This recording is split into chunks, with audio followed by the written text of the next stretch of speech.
வணக்கம். இன்றைக்கி பிரேக்ஃபாஸ்ட் அப்புறம் லஞ்ச் என்னன்னு பார்க்கலாம். நிரலிக்கு வந்து அவங்க ஸ்நாக்ஸோடு சேர்த்து ஜூஸும் கேட்டாங்க.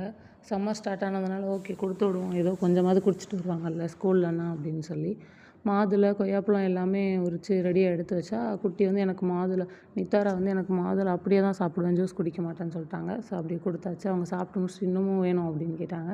அப்படியே கொய்யாப்பழம் கட் பண்ணதில் அதுலேருந்து 2 பீஸ் ஆட்டையை போட்டு சாப்பிட்டாங்க. அப்புறமா நட்ஸு, கொய்யாப்பழம், ஒரே ஒரு முறுக்கு மட்டும் வச்சு நிரலிக்கு ஸ்நாக்ஸ் பேக் பண்ணியாச்சு.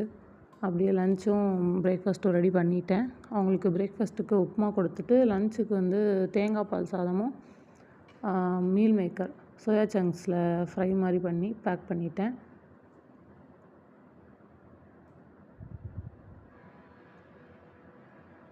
அவ்வளோதான். பாய். நெக்ஸ்ட் வீடியோவில் பார்க்கலாம்.